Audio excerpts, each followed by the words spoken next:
오늘 성경 말씀 고린도후서 1장 3절 말씀 보도록 하겠습니다. 고린도후서 1장 3절 말씀입니다.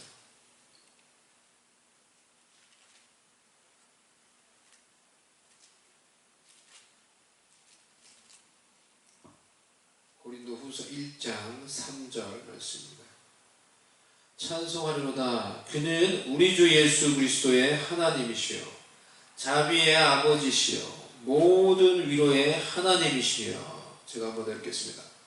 찬송하리로다. 그는 우리 주 예수 그리스도의 하나님이시요 자비의 아버지시요 모든 위로의 하나님이시며. 아멘.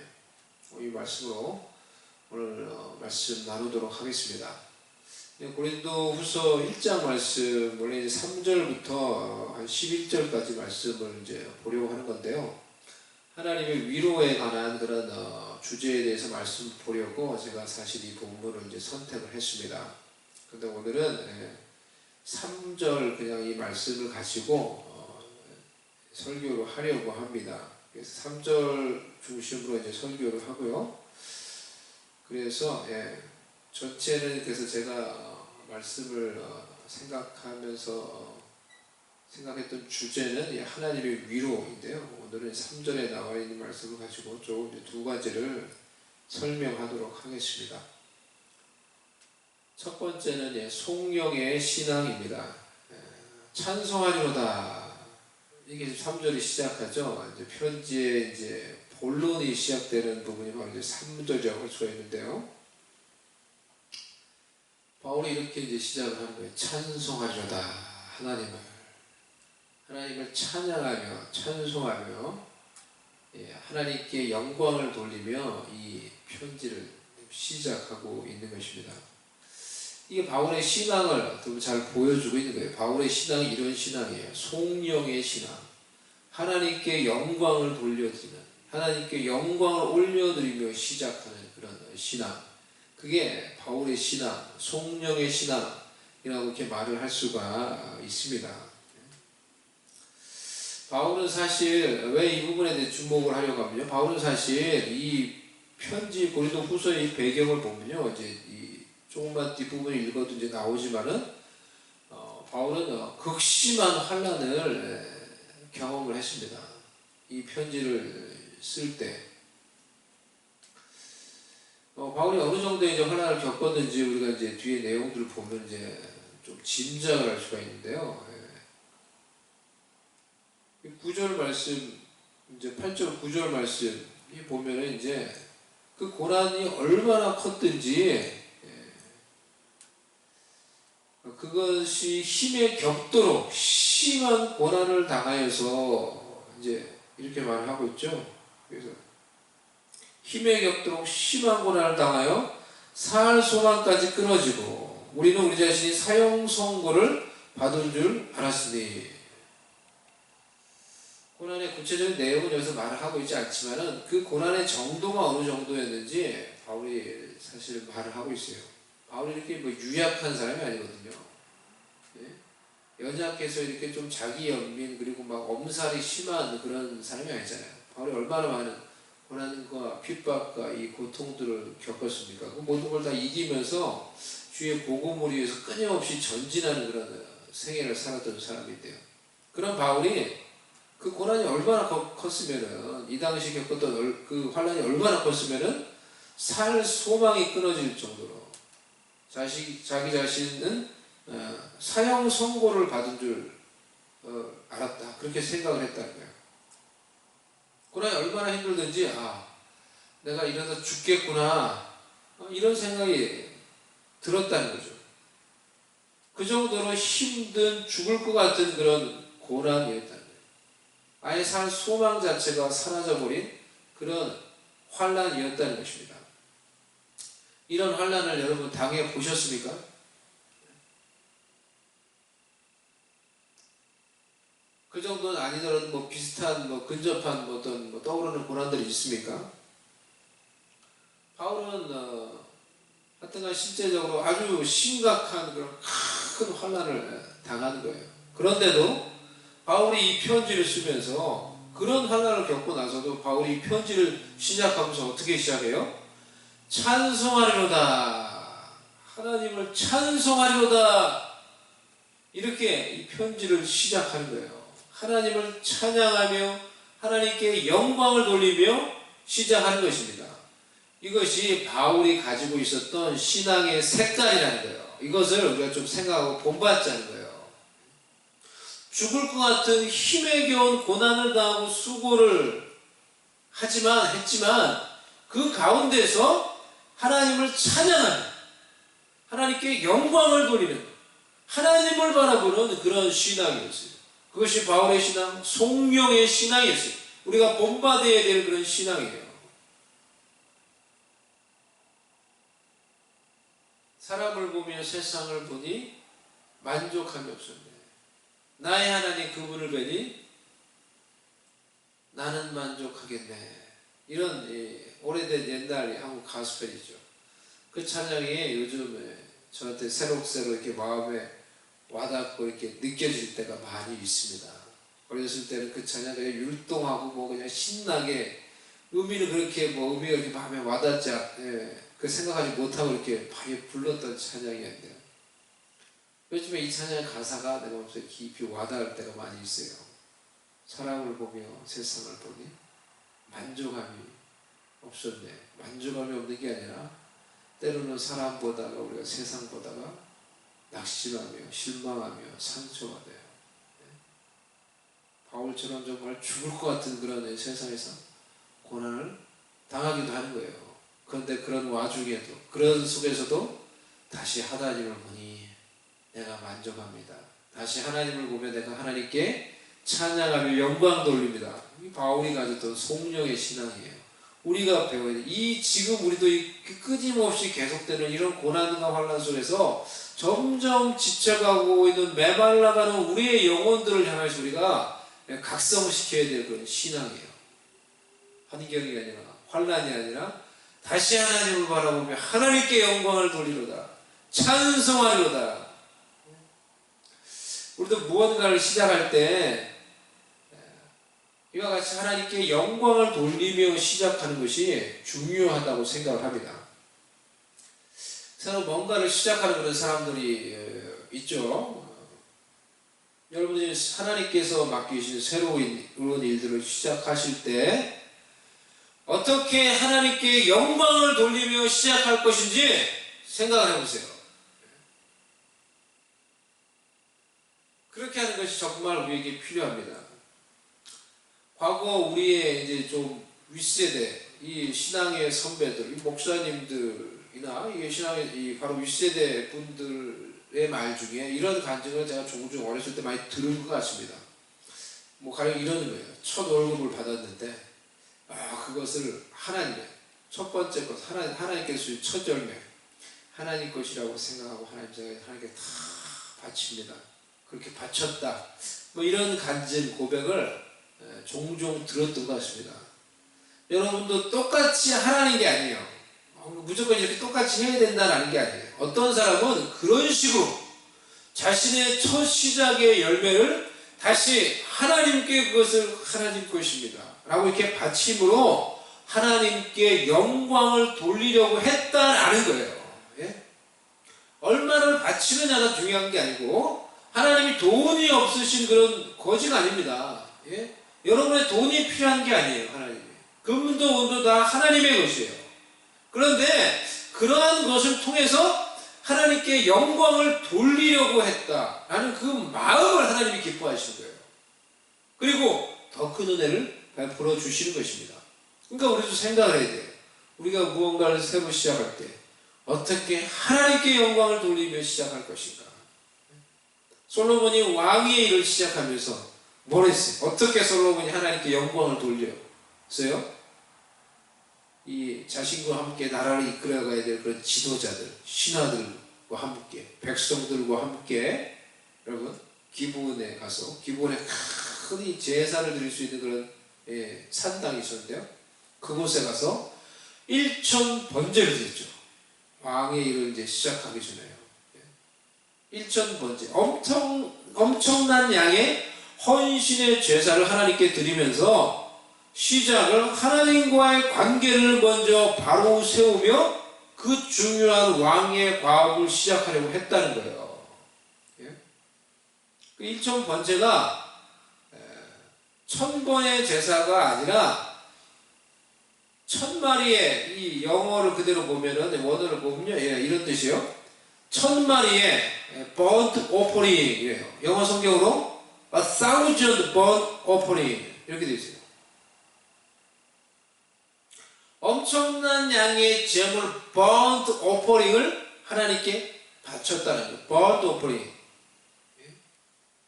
뭐예요? 번제, 다 태워서 바치는, 다 태워서 그 제물을 다 태워서 하나님께 온전히 다 바치는 헌신의 제사를, 엄청난 양의 헌신의 제사를 하나님께 드린 거예요. 내 자신을 이렇게 하나님 드립니다. 이렇게 하나님이 제물과 함께 제 자신을 이렇게 바칩니다. 라는 그러한 마음으로 자신의 마음을 드리며 제물을 드리며 그렇게 하나님께 영광을 돌려드리며 올려드리며 왕의 사역을 시작하려고 했던 것입니다. 그렇게 했을 때 하나님께서 솔로몬에게 지혜를 주시고 부귀를 주시고 영광을 주시고 하나님의 은혜를 허락해 주셨던 거예요. 새로운 일, 그러니까 새로운 직장에 적응하려면 힘들고 어려운 일들이 반드시 있습니다. 그런데 단순히 그 어려움만 우리가 보는 게 아니라 그 속에서 하나님을 바라보며 새로운 일과 새로운 직장을 주신 하나님께 내가 어떻게 영광을 돌리며 시작할 수 있을까? 그것을 고민해야 된다는 거예요. 그것을 고민하자는 거예요. 제가 우리 아내가 직접적으로 지금 새로운 일을 이제 막 시작하는 단계에 있습니다. 제 아내를 제가 격려하기 위해서, 죄송합니다. 아내 자랑을 한 가지만 하겠습니다. 에스더를 입양하려고 할 때 아내가 잘한 것들이 몇 가지가 있습니다. 아내가 계속 딸을 원하는 그런 상황에서 제가 그냥 그럼 입양을 해라. 3번이나 해봤는데 나 아들인데 자꾸 나에게 요구하지 말고 그럼 입양을 해라. 라고 이제 선포를 했어요.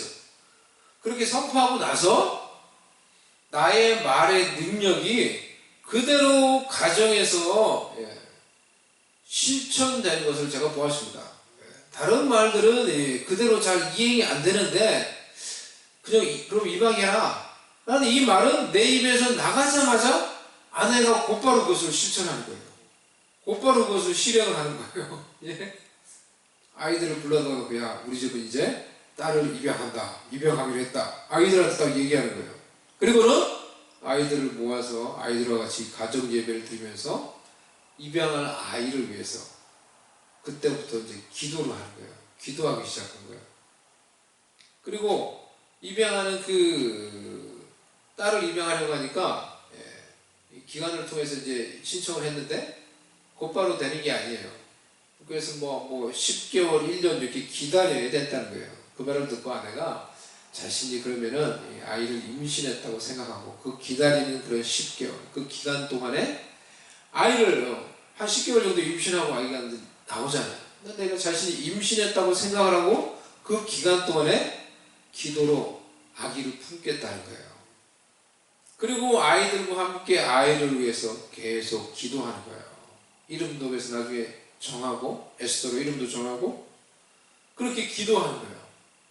제가 보는데도 너무 기특한 거예요. 제가 좀 정신이 딱 바짝 차릴 정도로 내가 가만히 있으면 안 되겠다라는 그런 생각이 들 정도로 너무 기특한 거예요.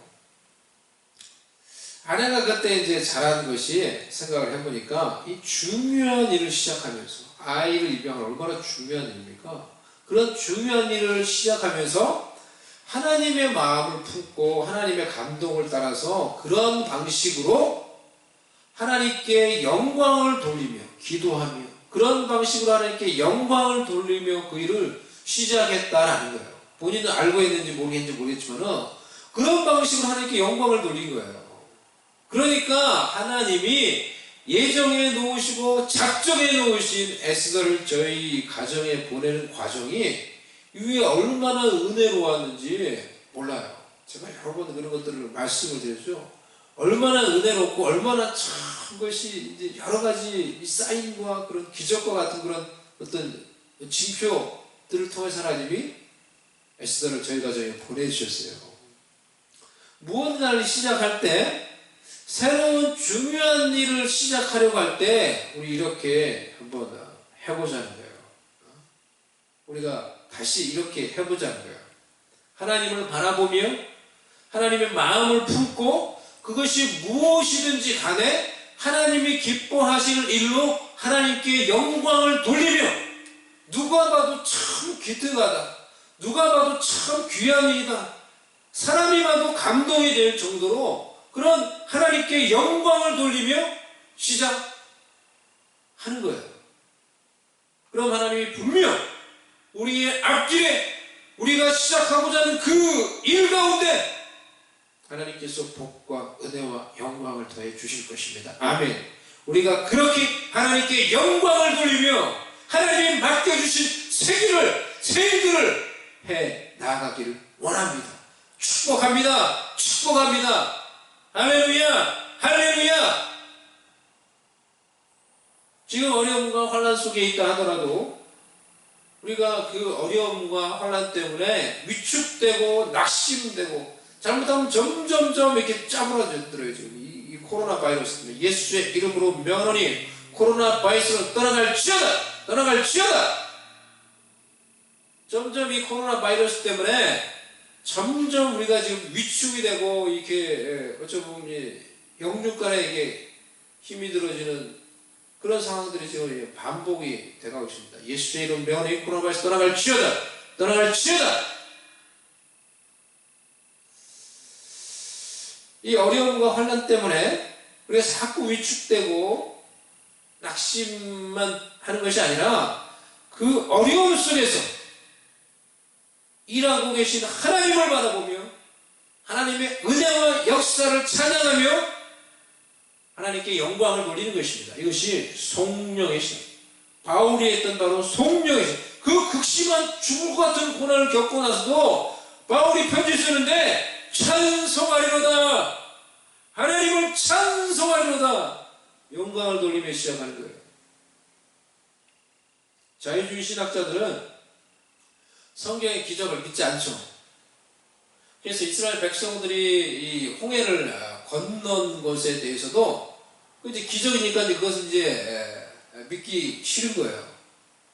그래서 그 설명하기를 홍해를 건넌 것이 아니다. 이스라엘 백성들이 건넌 것은 홍해가 아니라 그 주변에 갈대숲 이런 것들이 있었는데 그냥 갈대숲을 건너가는 것이다. 이렇게 설명하는 사람도 있어요. 아주 그냥 그런 인간들이 있어요.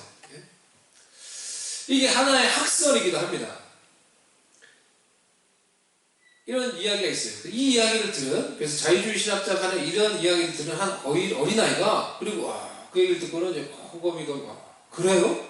그냥 갈대숲을 건넌 거예요? 그래서 곰곰이 그 이야기를 듣고 이제 생각을 하다가 갑자기 이 아이가 하나님을 찬양합니다, 할렐루야, 프레이즈 더 로드, 뭐 이러는 거예요.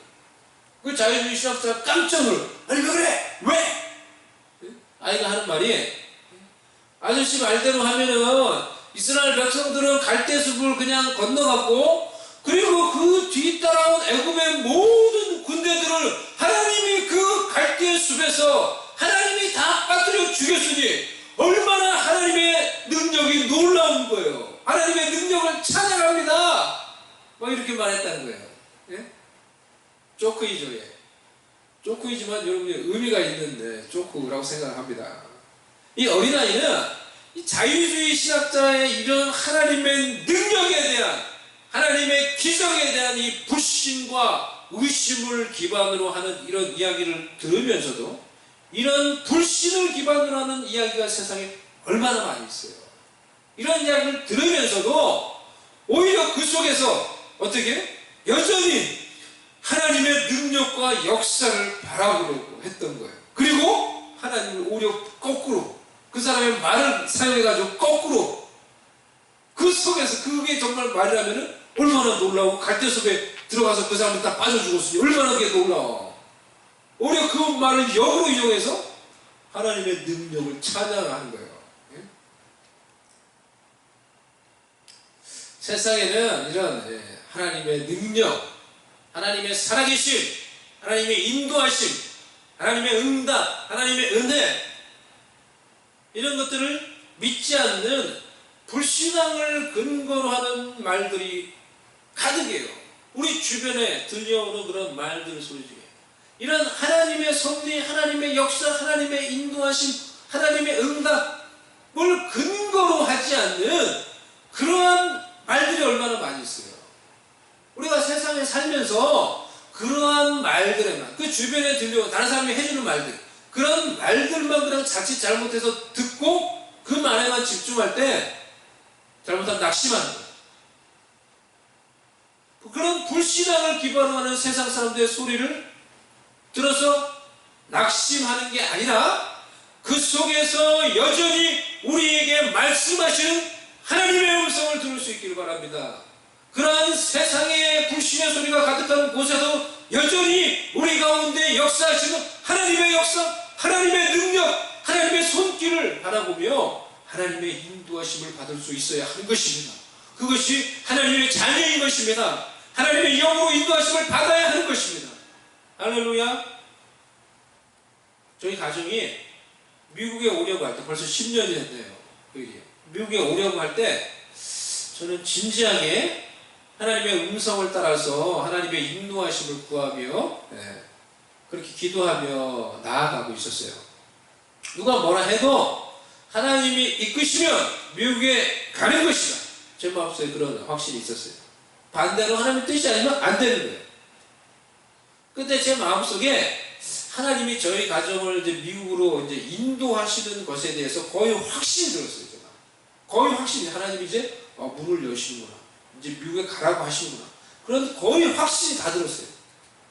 그래서 비자와 이제 모든 필요한 것들을 이제 알아보기 시작했습니다.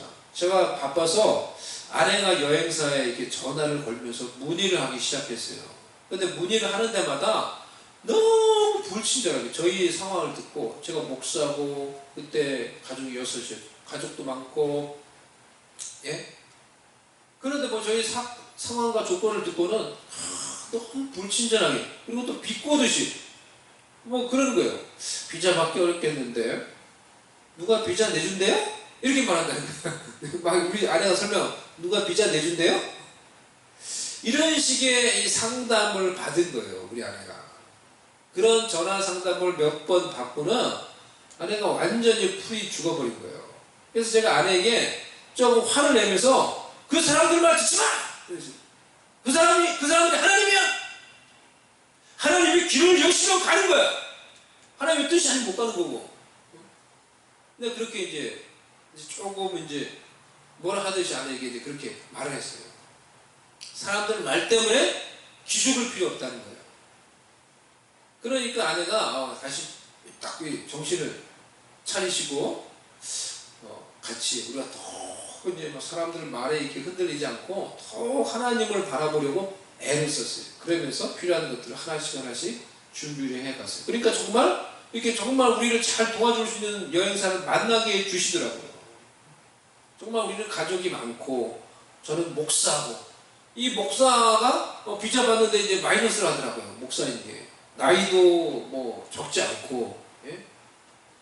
비자 받기가 쉽지 않은 상황이었어요. 근데 하나님의 은혜로 결국 비자를 받았어요. 비자 인터뷰하러 가는 날 얼마나 떨렸는지 모릅니다.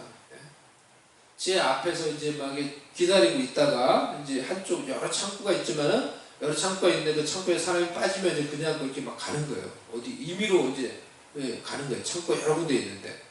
근데 제 앞에 있는 한 남자분이 한 영사에게 이제 인터뷰를 했는데요. 서류를 다 보여주고 인터뷰를 하는데 이 영사가 아주 그냥 깐깐하게 뭐 일일이 꼬치꼬치 캐묻고 뭘 또 가져와라. 그래서 뭐 가방에 있는 서류 죄다 꺼내가지고 다 보여줬는데 결국은 디나이 됐어요. No! 디나이 돼버렸어요.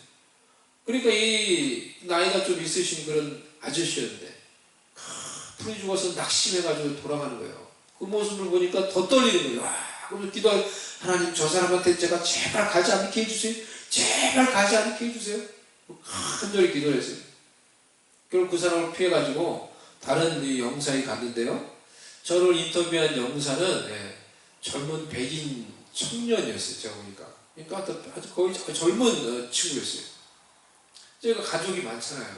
그러니까 서류가 뭐 한 이만큼 되는 거예요. 집어넣어야 되는 서류가. 그러니까 제가 그 서류를 막 뭉텅이 해가지고 이게 창고 안으로 이렇게 막 이렇게 집어넣으려고 하니까 영사가 그걸 보더니 이제 막 묻는 거예요. 제 모습을 보면서 제가 막 저절로 긴장하면서 이렇게 막 듣는데, 그걸 보면서 막 웃는 거예요.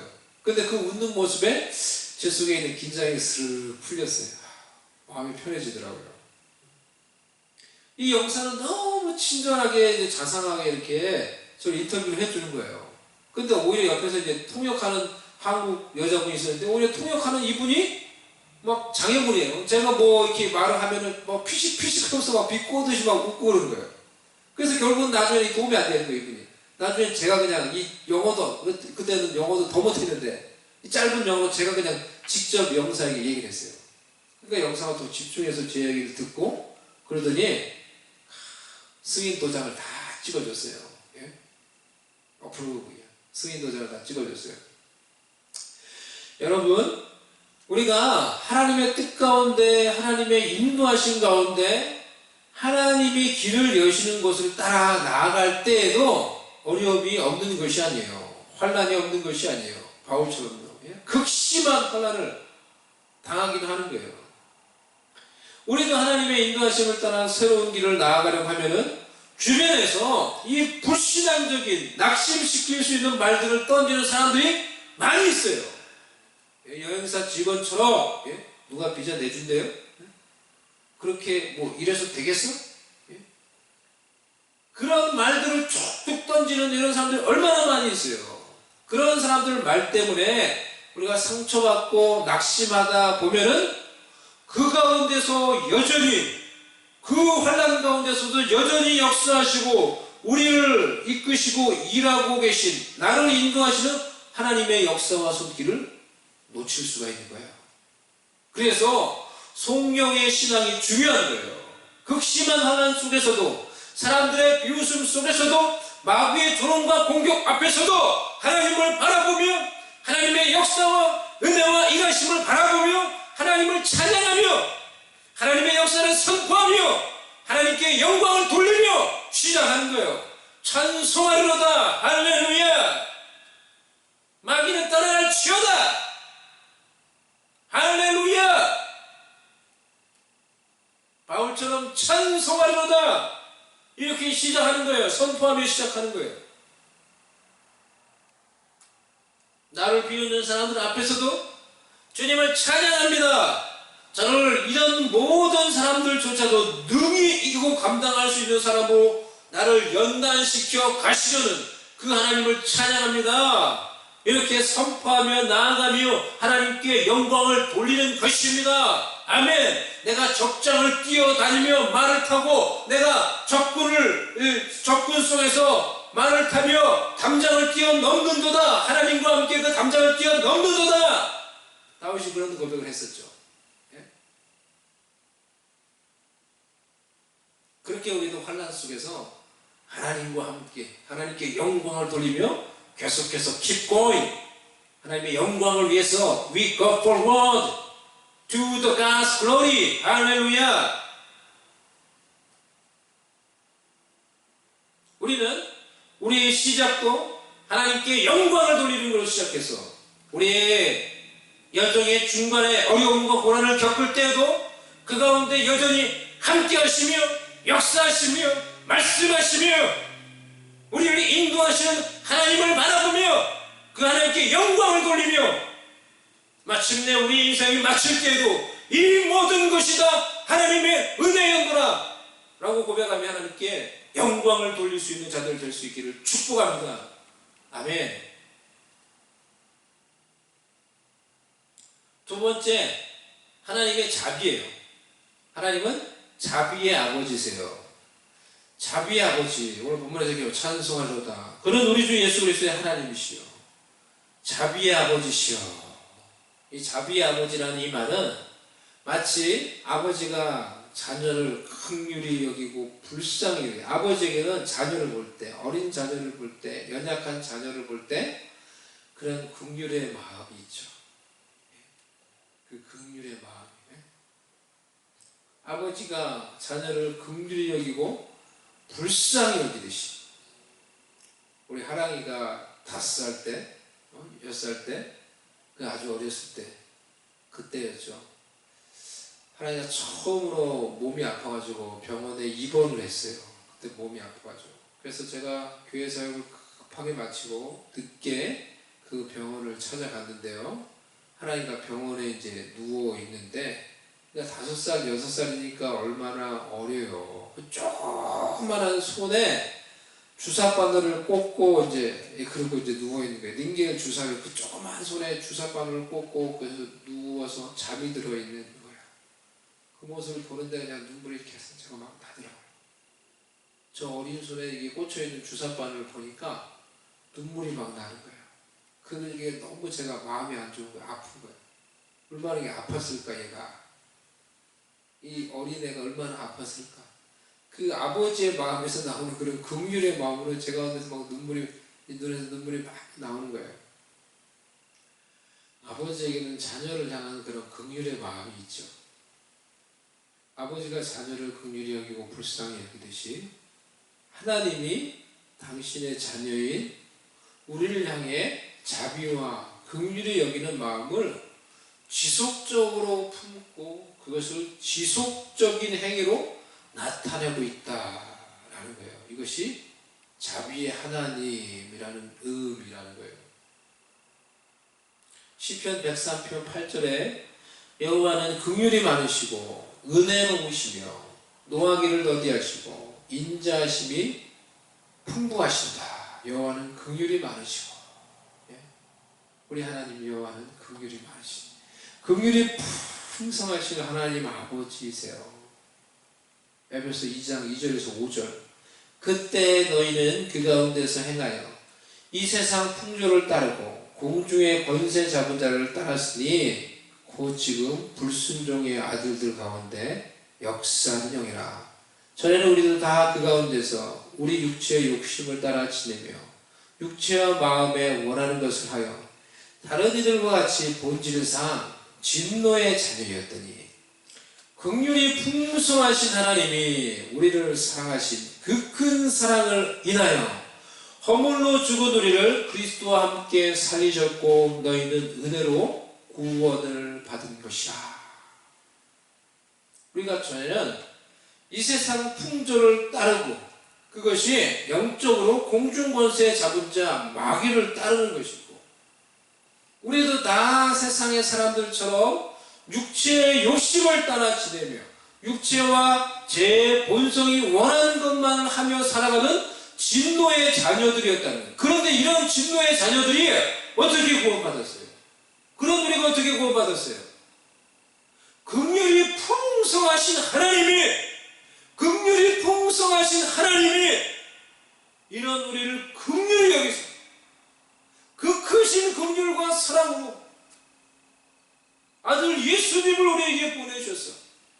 십자가에서 죽고 부활하게 하셨어. 우리가 그 아들 예수님과 함께 우리의 죽은 영이 다시 살아나게 해주셔서 우리가 구원받았다라는 거예요. 그 긍휼이 풍성하신 하나님의 긍휼로 우리가 구원받았다라는 거예요. 우리가 받는 모든 하나님의 은혜는 우리에게 이와 같이 긍휼을 베푸시기를 원하시는 하나님 아버지의 마음에서부터 나오는 것입니다. 이동원 목사님이 이런 메시지를 전한 것을 제가 들은 적이 있어요. 참 이게 마음에 와닿고 은혜가 되셨는데요. 하나님은 긍휼이 풍성하신 하나님이시기에 하나님께 자비를 구하며 긍휼을 구하는 기도는 반드시 응답이 된다는 거예요. 목사님 확신을 가지고 이제 그렇게 말씀을 하시더라고요. 예수님께 나온 사람들 중에 예수님께 기도했던 기도 중에 100% 응답된 기도가 있대요. 그것이 뭐냐고 하면은 예수님 저를 불쌍히 여겨주세요. 이 기도를 하는 거예요. 예수님 저를 불쌍히 여겨주세요. 이 기도는 100% 다 응답이 됐다는 거예요.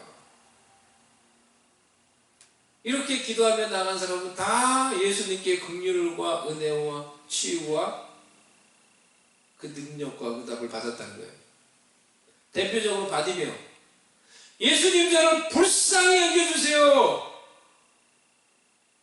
막 고함을 치니까 사람들이 볼 때는 지금 예수님 곁에 있는 사람들이 많이 있고 예수님이 지금 상대하고 도와주고 사역할 사람들이 너무나 많이 있는데 저런 맹인 거지까지 예수님이 어떻게 다 지금 돌보나. 예?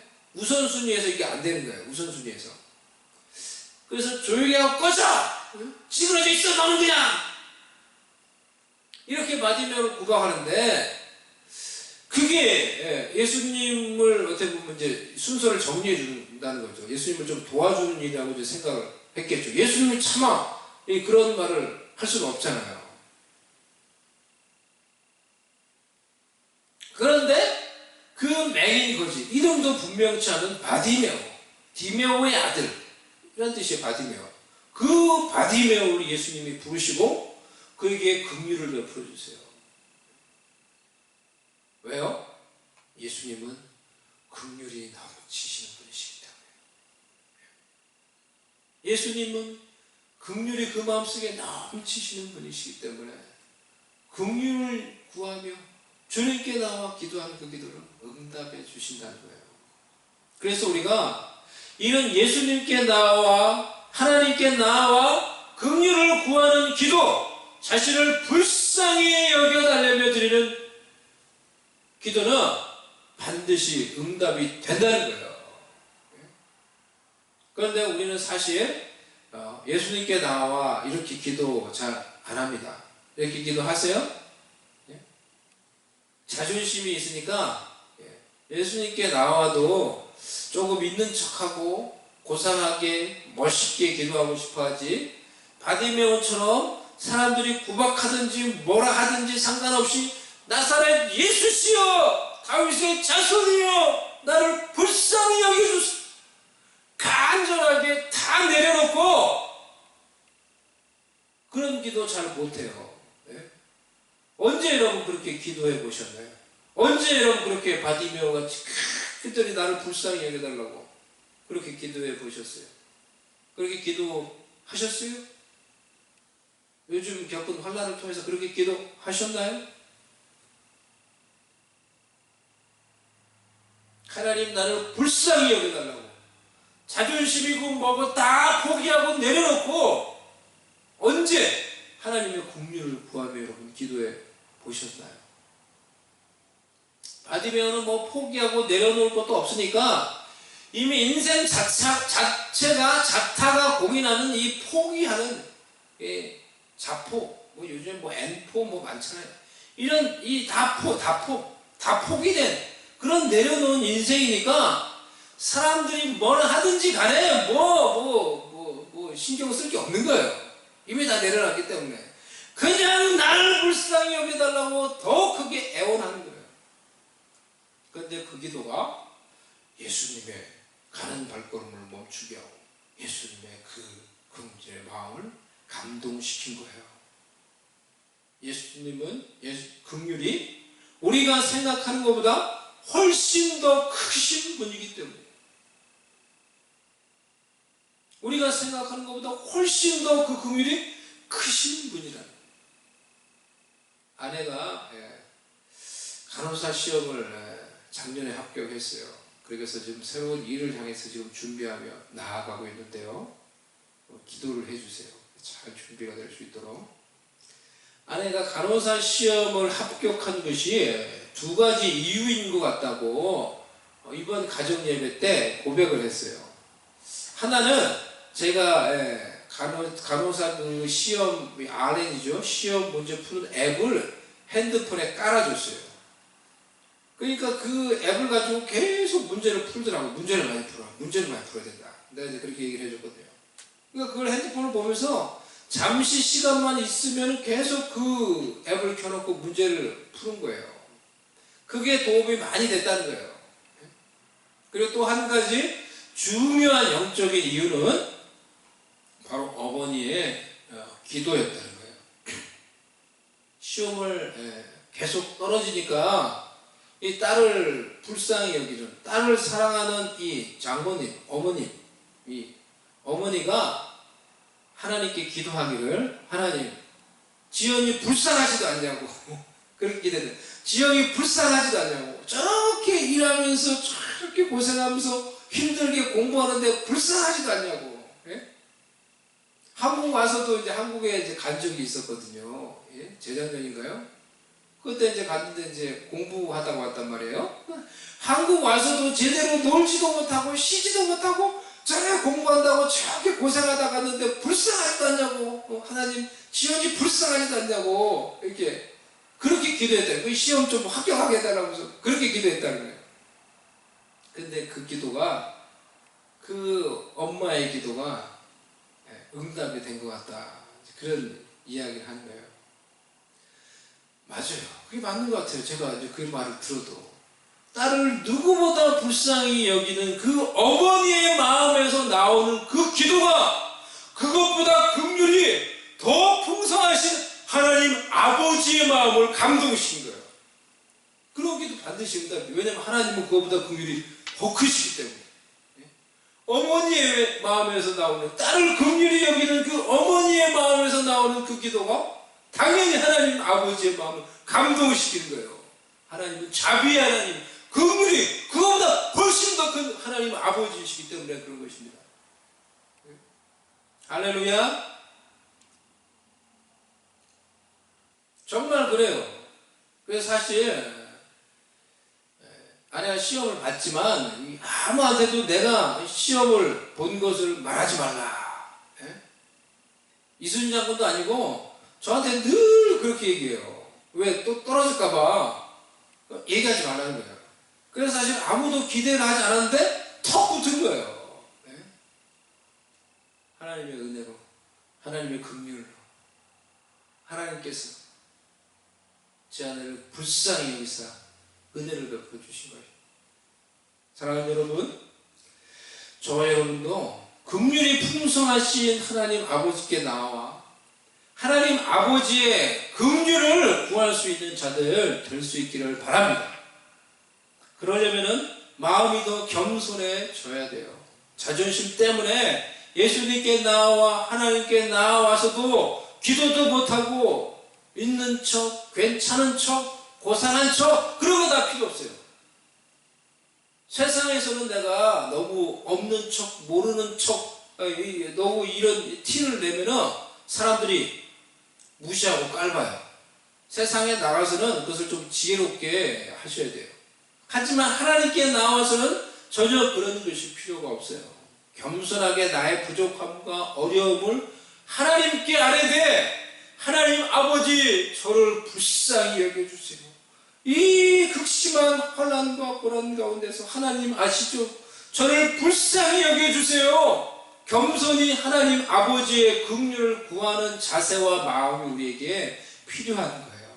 그런 자에게 자비의 아버지께서 우리를 늘 불쌍히 여기시고 늘 우리에게 긍휼의 마음을 나타내시는 하나님께서 하나님의 긍휼과 은혜와 응답을 베풀어 주시는 것입니다. 할렐루야, 할렐루야. 우리의 형편과 처지, 우리의 현재 어려움을 누구보다 잘 아시는 하나님 아버지께 우리를 늘 그 크신 긍휼로 불쌍히 여기며 바라보시는 자비의 아버지께 나와 여러분이 있는 처소에서, 예배의 자리에서, 기도의 자리에서 그 하나님 아버지께 나아가 겸손히 하나님 아버지의 긍휼을 구하며 하나님의 그 풍성하신 긍휼과 은혜를 덧입고 이 환난 많은 세상을 능히 이기며 통과하며 살아가는 주의 백성들, 주의 자녀들 되시기를 주님의 이름으로 간절히 축복을 드립니다. 아멘. 우리 다 같이 기도하겠습니다. 우리 잠시 한번 오늘 하루 말씀을 생각하며 기도하는 시간 잠시 묵상하며 기도하는 시간 갖도록 하겠습니다.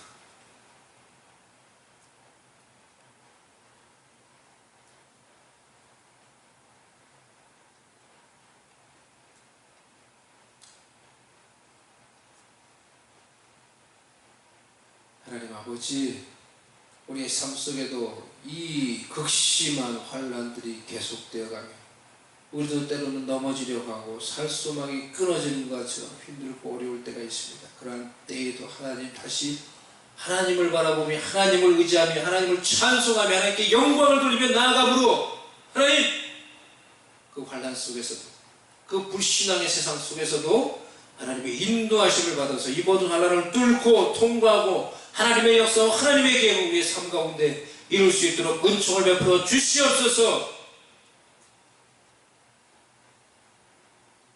자비의 하나님 아버지를 바라보며 긍휼의 풍성하신 하나님께 우리의 형편과 처지를 아시는 그 하나님 아버지께 하나님의 긍휼을 구하며 나를 불쌍히 여겨달라고 겸손히 기도하므로 하나님의 아버지의 그 긍휼을 오늘도 덧입고 환난과 아픔과 연약함을 능히 이기며 승리하며 살아가도록 은혜를 더하여 주시옵소서. 우리의 모든 연약한 부분들 치유하여 주시옵소서. 이제 다시 우리 합심해서 한번 기도하겠습니다. 영육간의 강건함과 치유하심의 은총을 베풀어 달라고 우리 기도 제목을 가지고 마음에 손을 얹고 아픈 부분에 손을 얹고 이 시간에 같이 하나님의 치유와 회복과 응답을 우리 바라며 이 시간에 기도하며 하나님께 나아가도록 하겠습니다. 하나님 아버지, 이 시간에 기도하며 나아갑니다. 오 할렐루야. 하나님 아버지, 우리의 모든 연약한 것들을 하나님의 능력으로 온전히 이 시간에 치유되고 회복되고 고침받고 응답받게 하여 주시옵소서. 연약한 것들 치유함을 받을 치여다. 치유함을 받을 치여다. 치유함을 받을 치여다. 치유함을 받을 치여다. 연약한 것들 치유함을 받을 치여다. 귀는 치유함을 받을 치여다. 귀는 치유함을 받을 치여다. 귀는 치유함을 받을 치여다. 하나님 아버지께서 어루만져 주시옵시고 모든 연약한 것들을 고쳐 주시옵시고 아픈 자들 치유하여 주시옵시고 고쳐 주시고 새롭게 하여 주시옵소서. 성령의 은혜로 하나님께서 치유하여 주시옵소서. 연약한 자들 치유하여 주시옵소서. 아버지, 기도의 하나님 문제들 아시오니 아버지께서 응답하여 주시옵소서. 문제들 해결하여 주시옵소서. 응답하여 주시옵소서. 은총을 다하여 주시옵소서. 아버지께서 함께하여 주시옵시고 주님의 놀라운 은혜와 능력으로 치유하시고 회복시키시고 응답하여 주시고 성령의 은혜와 능력으로 우리를 가득 채워 주시옵소서. 문제들은 해결함을 받을 치여다. 답답함은 해결함을 받을 치여다. 문제들은 해결함을 받을 치여다. 하나님께서 모든 막힌 것들을 풀어 주시옵시고 모든 속박들을 끊어 주시옵소서. 모든 죄와 모든 마귀의 속박과 모든 잘못된 것 예수의 이름으로 떠나갈 치여다. 끊어질 치여다. 끊어질 치여다. 끊어질 치여다. 끊어질 치여다. 어둠과 질병과 죄와 모든 속박들은 끊어질 치여다. 끊어질 치여다. 끊어질 치여다. 끊어질 치여다. 끊어질 치여다. 하나님께서 치유하시고 고치시고 하나님의 은혜와 능력으로 가득 채워 주시옵소서. 예수님의 이름으로 기도드리옵나이다. 아멘.